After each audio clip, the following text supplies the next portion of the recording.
Hi everybody, I'm Eva Derby. I'm a volunteer with Jewish Family Service. I've had the pleasure of meeting many of you in person and hope to have that pleasure again next year. However, for this year, here we go on video again. So, the story of Purim has been explained to you, and I'm going to explain it in a slightly different way through the vehicle of Midrash. What is Midrash? Midrash is a legend or a tale, usually T-A-L-E, because I have to spell that out and you'll see for a minute why. Usually written by scholarly individuals, but not always. There's no obligation to believe Midrash. It is, in my opinion, a lot of fun, and I just want to add, when I Googled Midrash on the Megillah, I only got 57,000 hits. So these are the ones that I know best. Okay, so Midrash is a legend or a tale, and we're going to talk about Vashti first. Vashti refused to go to the king, and she was supposed to be wearing the royal crown, and only the royal crown. And she had no problem parading nude in front of all of these dignitaries, except on her way down to the palace, she developed a curly tail. And she wasn't going to go that way. So she ran back to her chambers, was exiled, and then the king needed a new queen. So there was a contest to choose the next queen. And Esther was asked by her uncle Mordecai to please enter the contest. They say he had a premonition that she would be very instrumental in saving the Jewish people. So she did, and she was among the few chosen. The Midrash says 1 year she was pampered with oils and creams and perfumes and so forth. And one of the people in charge of this really liked her. She was very nice to him. He really liked her. So the Midrash says he gave her the finest perfumes and the finest of delicacies to eat. Which leads us to the next point. Midrash. She was chosen, and Mordecai said, do not reveal who you are, meaning don't tell anybody you are Jewish. So we come to the phrase Hester Purim, hide your face, which is why we wear costumes. And in Israel, it's fabulous. The president wears a costume, the prime minister wears a costume, everybody wears a costume. And that is a midrash which explains what Hester Purim means, hide your face. And then that goes along with another midrash, one of my favorites. Esther had to hide her Jewishness, but she also wanted to observe the Sabbath. So she asked for 7 maids, the same 7. So Monday, maid 1 would come, Tuesday, maid 2 would come, etc., etc., etc. So she could count, and when maid 7 came, she knew it was the Sabbath. And it is also, there's another midrash which says that Esther was a vegetarian because she did not want to eat meat that was not kosher. So those are among my favorite. And let me move on now to a very wicked person. And that wicked person is Zaresh. Who was Zaresh? She was the wife of Haman. And she hated the Jews even more than Haman did. And Haman trusted her advice, and he said to her, because he was very angry with Mordecai because Esther had gone to the palace without being invited. So he said to his wife Zaresh, what should I do with this Mordecai? And Zaresh said, "Hang him from the highest tree." And she herself went into the forest and selected the highest tree.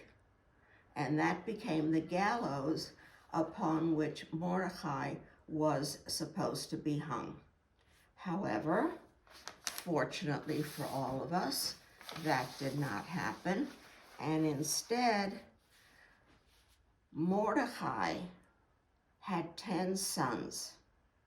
And when you read the Megillah, you're supposed to, this is Midrash and it's also custom, you're supposed to list all of the 10 sons in one breath, indicating that they all died at the same time from the gallows.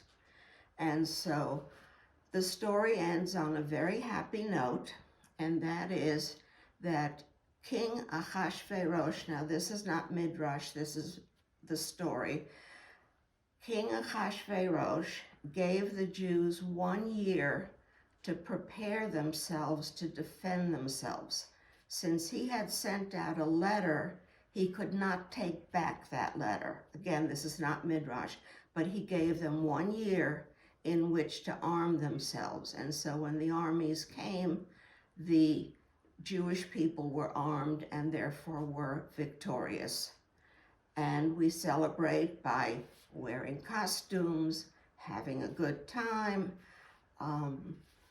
and also in the traditional Jewish custom, which I think is very important, making sure it's matanot le'evyonim, making sure that the poor are taken care of and can enjoy the festivities just as if they were rich. Thank you. Shalom. Chag Purim Sameach. The story of Purim is found in the book of Esther.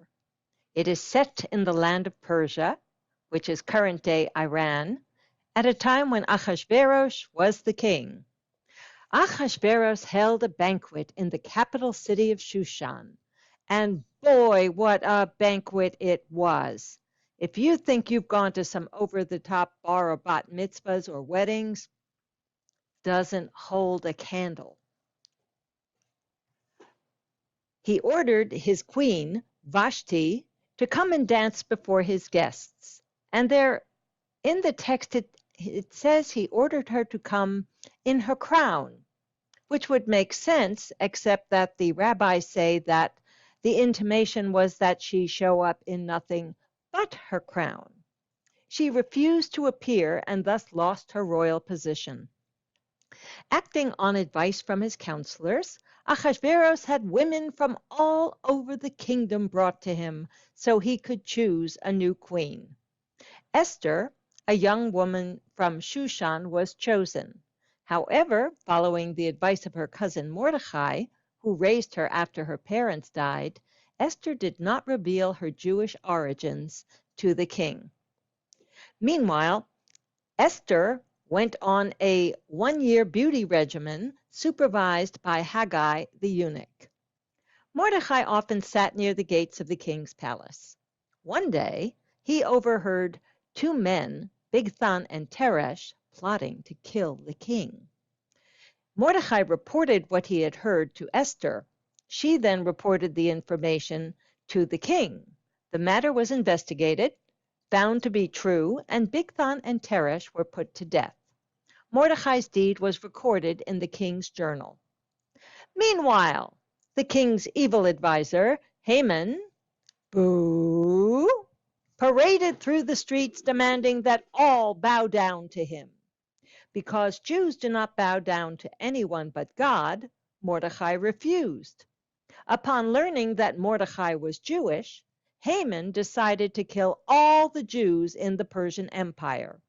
He plotted to kill them, convincing King Ahasuerus to go along with the plan, and cast lots, or Purim, a kind of lottery to determine the day on which he would carry out his evil deed. Turned out to be the 13th day of the month of Adar.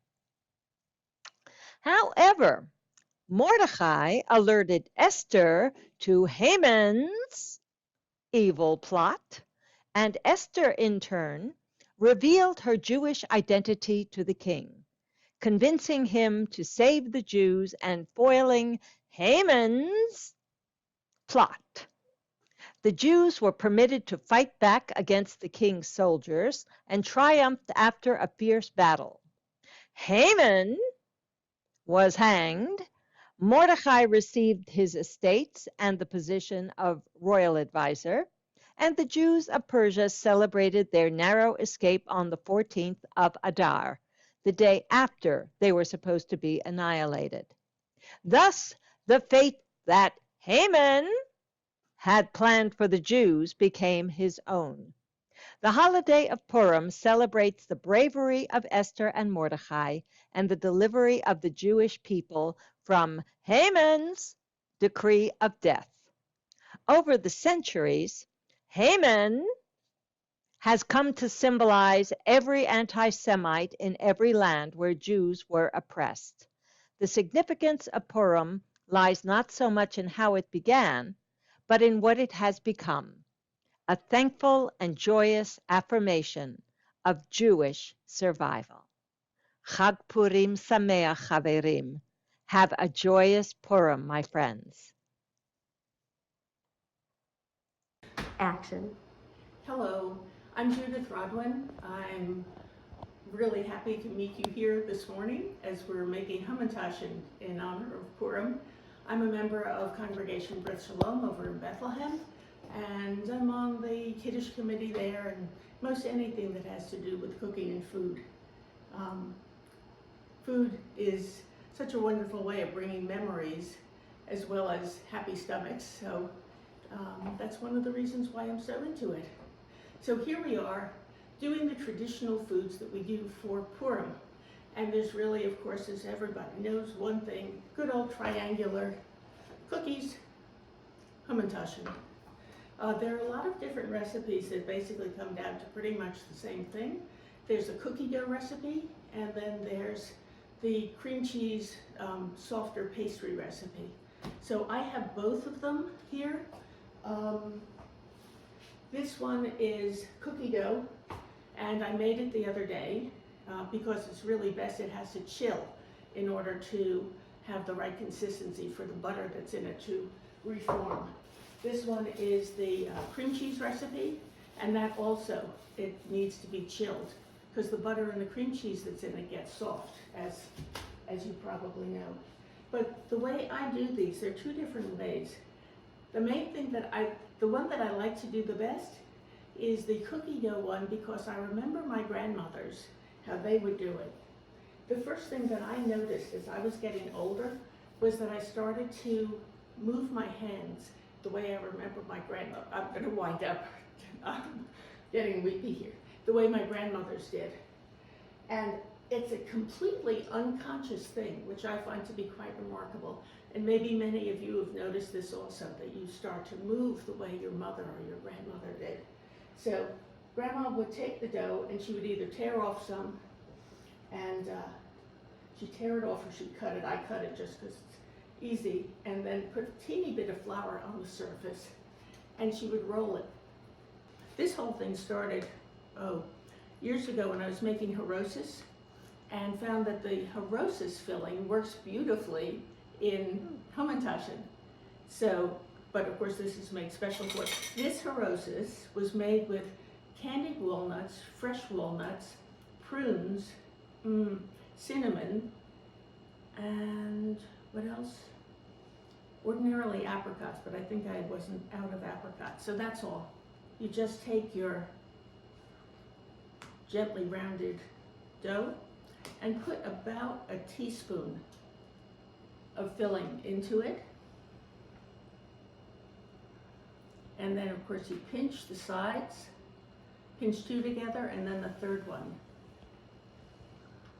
And there you are. You make sure that you leave a belly button in the center where the filling can pop up.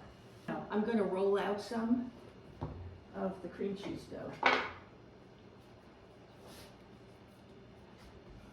Sometimes when you've had dough in the fridge for a while, it gets kind of hard. Whacking it is a good way to soften it. So I'm using a 2.5-inch cookie cutter. And that will give us nice, more tailored looking, professional looking edges. There we go.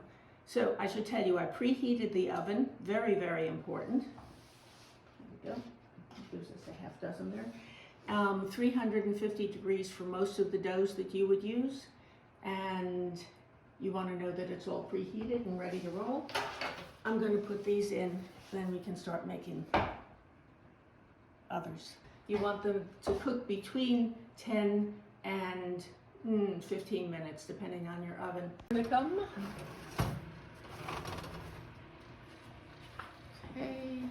So you can see this is sort of interesting. I must not have pinched the cream cheese doughs, which is a soft dough anyway, quite as much as the cookie dough. So I will pay attention to that on the next one. Okay, so here are the 6 that just came out. They've cooled down a little bit. And there's one with the prune and nut. And another prune and nut. The dough is delicious. I had forgotten how good the lekvar is. You could really just eat that with a spoon, if you like prune. So, bon appetit, as they say. What do we say in Hebrew? B'tei avon. And in English, we say Happy Purim. It's been really nice visiting with you. Bye.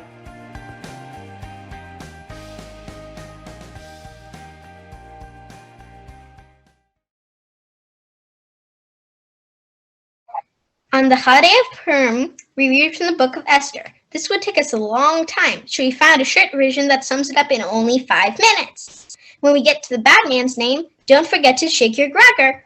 What? You don't have a cracker? Then just make some noise, stomp your feet, or boo! And now introducing the 5-minute Megillah by Rabbi Phyllis Sommer, based on the Megillah Esther.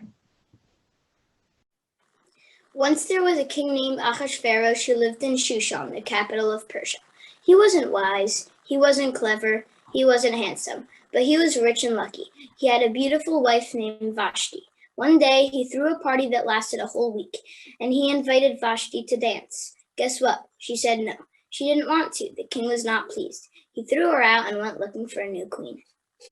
Haman was the king's chief advisor. Remember, we said this king wasn't so clever. Haman thought he had a lot of power and required people to bow to him. Mordecai thought this was ridiculous, not to mention against his religious beliefs. Mordecai refused to bow, and Haman vowed revenge, because he was that kind of guy. Haman told the king that there were people who wouldn't follow the rules. The king, again, not the brightest, gave Haman permission to destroy them. So Haman set a date for the execution of all Jews of the land. Uh-oh. The king decided to throw a Miss Shushan pageant so he could see all the girls in town.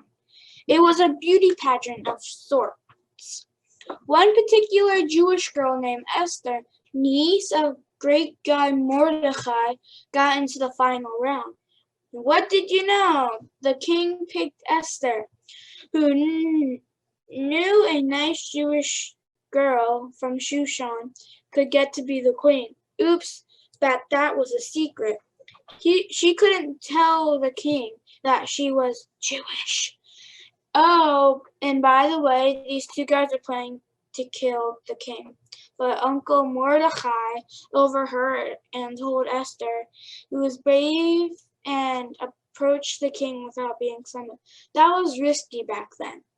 But she told the king, and he was lucky and grateful. Mordecai told Esther that she had to do something. Didn't you tell me not to tell anyone that I'm Jewish? Change of plans, he said. Time for the big reveal. Esther gave it a go. She went before the king. She dressed up, too. She invited the king and his henchman, Haman, to a feast. Seems simple enough, right?